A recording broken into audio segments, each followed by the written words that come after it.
What if I told you that for a huge number of older adults, high blood pressure is not a life sentence in the way they've been led to believe? I'm serious.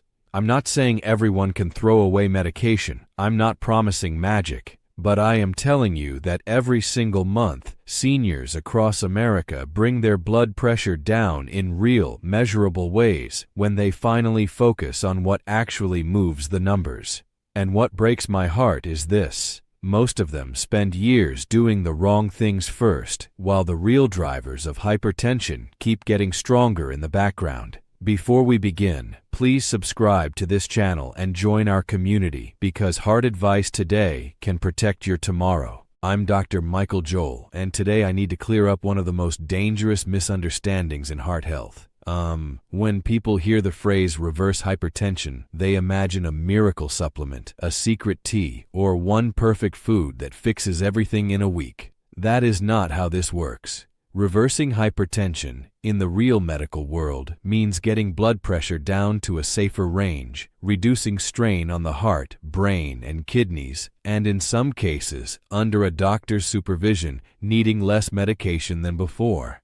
That is real. That happens, but only when you target the right causes. And there's one more truth you need to hear before we go any further. The reason so many people fail is not because they're lazy or undisciplined. It's because they were given scattered advice instead of a clear plan. Someone tells them, cut salt. Someone else says, walk more. Another person says, relax. Then an ad online promises beet gummies, vinegar shots, or a powdered drink that claims to clean out the arteries. It becomes noise. And when everything sounds important, nothing gets done consistently enough to change the body. That's why in this video, I'm going to show you what actually works in the right order. Let me start with Richard from Columbus, Ohio, because his story explains the whole problem. Richard was 71, retired from the Postal Service, a good man, organized, dependable, never missed a medical appointment. His blood pressure kept landing around 156/92. He was frustrated because, in his words, he wasn't living on bacon and cheeseburgers. He had cut back on table salt. He had bought a home monitor. He even started drinking a green powder every morning because the label said it supported healthy circulation. But his numbers barely moved. Richard thought his body was just broken. It wasn't. His strategy was. When I looked closer, the issue was hiding in plain sight. Richard had stopped salting food at the table, but breakfast was canned soup on some mornings, deli turkey sandwiches on others, frozen dinners 3 nights a week, and crackers throughout the day. He wasn't eating obviously salty food. He was eating processed food. And that distinction changes everything. The sodium that drives blood pressure up is often not the salt shaker in your hand. It's the sodium packed into bread, soups, sauces, lunch meat, frozen meals, and restaurant food. That's where older adults get trapped. They think they made the healthy swap, but the pressure load stayed high. So here is what actually works first, and I want you to stay with me because this is bigger than salt alone. The most powerful eating pattern for blood pressure is not a trendy detox. It's a steady, boring-sounding, ridiculously effective pattern built around fruits, vegetables, beans, whole grains, nuts, fish, lean poultry, and low-fat dairy, while cutting back hard on processed foods and saturated fat. That kind of eating changes the chemistry of your blood vessels. It improves potassium intake, lowers excess sodium, reduces stiffness in the arteries, and gives your body the minerals it needs to relax the vessel walls. Now let me show you why this matters with Linda from Tampa, Florida. Linda was 68 and insisted she ate very little. And technically, she was right. She wasn't overeating at dinner. Her problem was what happened between meals: a muffin with coffee, a handful of pretzels, a bowl of canned tomato soup, microwave mashed potatoes, store-bought rotisserie chicken with packaged gravy. Each item felt small, but stacked together, they created a blood pressure pattern her medications were struggling to overcome. Once she switched to oatmeal, fresh fruit, unsalted nuts, Greek yogurt, baked chicken, vegetables, and simple homemade meals, her numbers started easing down within weeks. And here's the part nobody says clearly enough. When we talk about food for blood pressure, we are not just trying to remove bad things. We are trying to add protective things. Potassium-rich foods like bananas, beans, spinach, sweet potatoes, yogurt, and oranges help offset sodium's effect in many people. Fiber helps with weight, blood sugar, and artery health. Calcium and magnesium matter too. Your plate becomes treatment. But there is an important caution here. If you have kidney disease or certain medications, you should not dramatically increase potassium without asking your doctor first. Smart changes work. Random changes can backfire. Now, we need to talk about the second thing that actually works, because for some people, this is the lever that changes everything faster than they expected. I'm talking about weight loss, even modest weight loss. Not vanity weight, not fitting into old jeans from 1987. I mean the kind of steady loss that reduces the pressure your body has to manage every minute of every day. Blood pressure often rises as body weight rises, especially when fat builds around the waist. That extra tissue affects hormones, inflammation, insulin resistance, breathing during sleep, and how hard the heart has to work. This is physiology, not punishment. Carl from Indianapolis learned that the hard way. Carl was 74, loved college football, loved barbecue, and loved saying, "My pressure runs in the family, so there's not much I can do." Then his wife started writing down his readings on the refrigerator. Morning after morning, they were high. Not emergency high, but steadily high. We didn't start with a boot camp plan. We started with walking after dinner, smaller portions, fewer restaurant meals, and no second dessert while watching late-night television. Over 4 months, he lost 14 pounds. His belt loosened, his energy improved, and his blood pressure dropped enough that his medication plan had to be reassessed. But there's a third factor that blocks improvement in thousands of seniors, and this is where many people miss the real reason their pressure won't budge. They focus on daytime habits and ignore nighttime damage. If you snore loudly, wake up tired, fall asleep in a recliner every afternoon, or your spouse says you stop breathing in your sleep, you may be fighting sleep apnea, and sleep apnea can keep blood pressure elevated no matter how sincere your diet changes are. During the night, your oxygen drops, stress hormones surge, and your blood vessels get hammered over and over. You wake up thinking you rested. Your body knows otherwise. Barbara, in Mesa, Arizona, told me she was doing everything right. She had stopped adding salt, she was walking at the indoor mall, and she never missed her pills, yet her morning readings stayed stubbornly high. Her daughter finally mentioned that Barbara snored so loudly during a family vacation that nobody could sleep in the next room. Barbara laughed it off until she got tested. Severe sleep apnea. Once it was treated, her morning headaches faded, her energy improved, and her blood pressure finally started responding the way it should have months earlier. Sometimes the thing raising your numbers is happening while you are unconscious. That's why this matters. And even if you don't have sleep apnea, poor sleep alone can make control harder. Adults who keep getting too little sleep place extra strain on the heart and blood vessels. I see this all the time in older adults who say, "Doctor, I'm retired, but I still sleep like I'm on call." They doze off in front of the television, wake up at 2 a.m., snack, worry, scroll on the phone, then drag through the next day.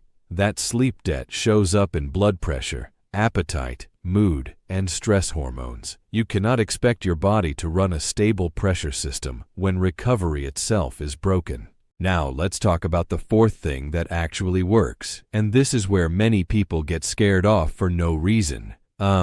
Exercise lowers blood pressure, but that does not mean you need a gym membership, a personal trainer, or knees made of titanium. Most older adults do not need intense workouts. They need consistency. Brisk walking, stationary cycling, water aerobics, light dancing, chair exercises, and simple resistance training can all help. The blood vessels become more flexible, the heart becomes more efficient, insulin sensitivity improves, weight becomes easier to manage, and perhaps most importantly, people regain the feeling that their body is still on their side. Walter from Pittsburgh, Pennsylvania, thought exercise stopped counting after age 70.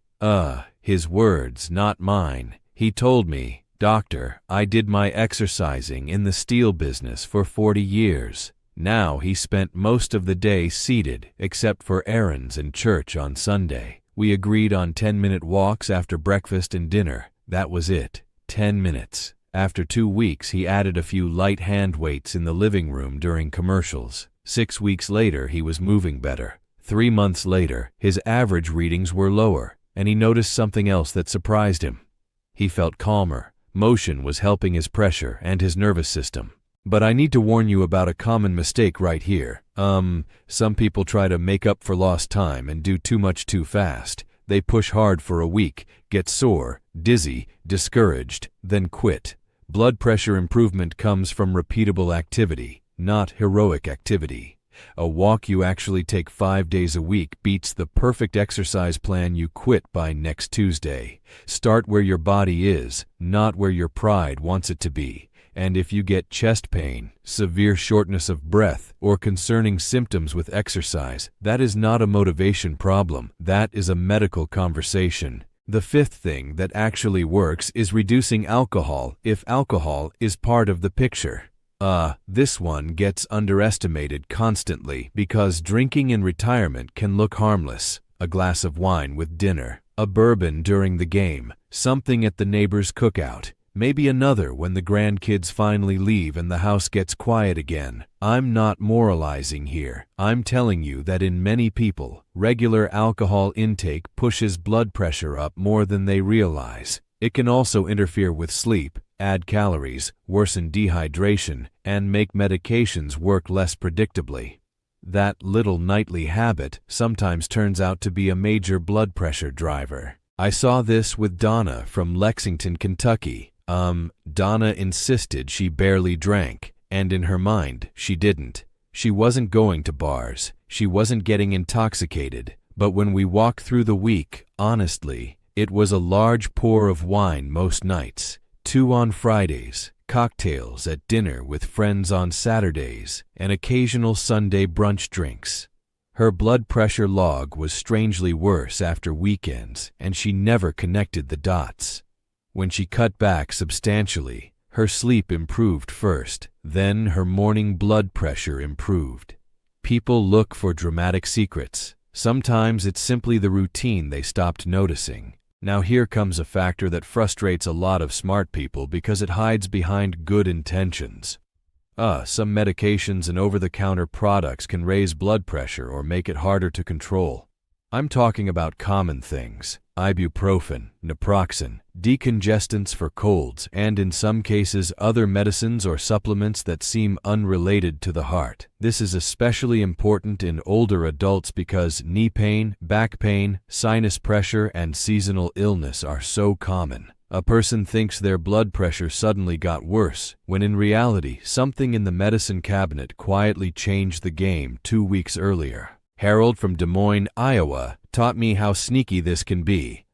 He had arthritis in both knees and started taking over-the-counter pain relievers more regularly so he could keep golfing. Around that same time, his pressure climbed. He assumed it was stress. Then winter came, he caught a cold, added a decongestant, and his readings jumped even higher. Harold was convinced his heart had suddenly deteriorated. It hadn't. Part of the problem was what he was swallowing, not what his heart was doing. That is why every senior with stubborn hypertension should review every pill, vitamin, powder, and cold remedy with a clinician. The sixth thing that actually works is something people hate hearing because it sounds soft, and when people are scared, they want hard answers. I'm talking about stress control, not because stress is imaginary, quite the opposite. Chronic stress keeps the body in a low-grade alarm state. Heart rate creeps up, blood vessels tighten, sleep gets worse.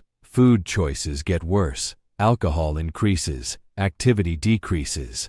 And then people say, "Doctor, stress can't be why my blood pressure is high." Of course, it may not be the only reason, but in many older adults, it is the force that keeps all the other good habits from taking hold. Eleanor from Sacramento, California, was caring for her sister, helping with 2 grandchildren after school, and sleeping with the television on every night because silence made her mind race.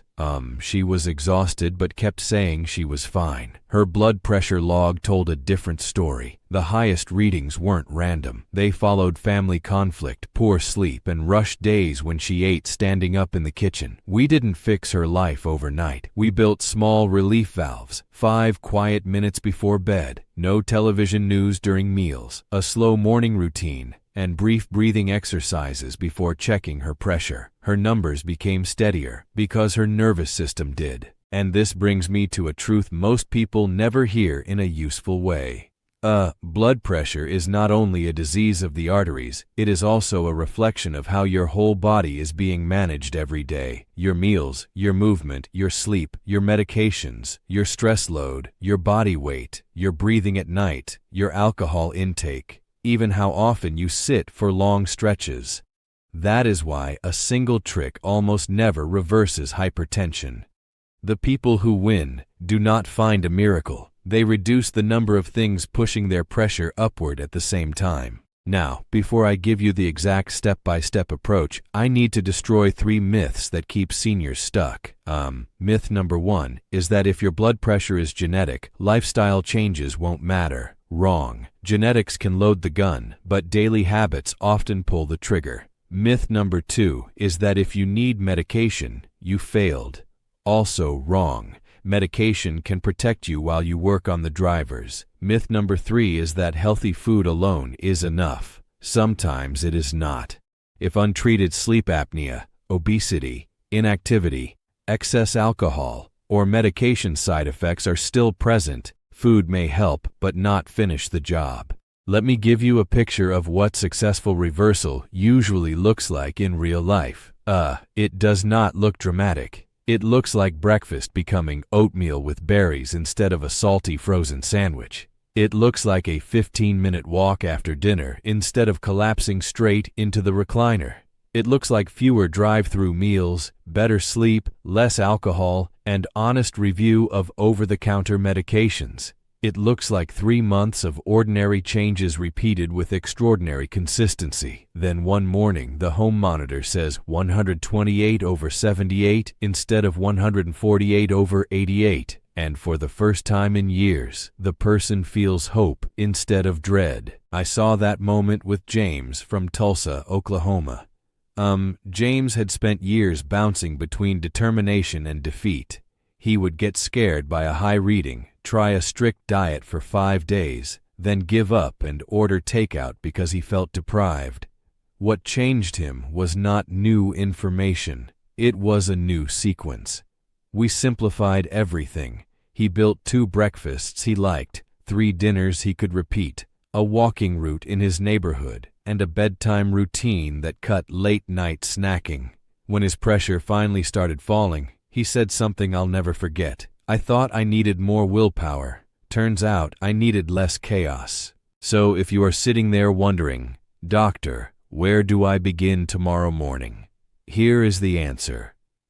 Begin with food first because it touches every day. Make 1 breakfast, 1 lunch, and 2 dinners blood pressure friendly this week. Not perfect, just reliable. Next, walk after 1 meal every day, even if it's only 10 minutes. Then set a real bedtime and protect it. If you snore, wake exhausted, or stop breathing at night, get evaluated. If you drink most days, cut back honestly, and review your over-the-counter medicines. That is already a powerful reversal plan, and it is far more effective than chasing supplements. Now, I need to say something that may protect some of you from making a dangerous mistake.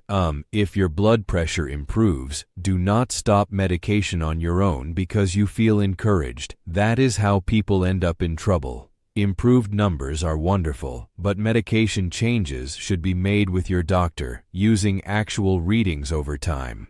Some people can reduce medication after successful lifestyle change. Some cannot. Some need the same medication but at a safer pressure because their risk is still high. The goal is not proving you can live pill-free. The goal is protecting your brain, heart, kidneys, and independence for as long as possible. And please hear me on this next part because I care about the people watching this, especially those over 60 who have been disappointed before.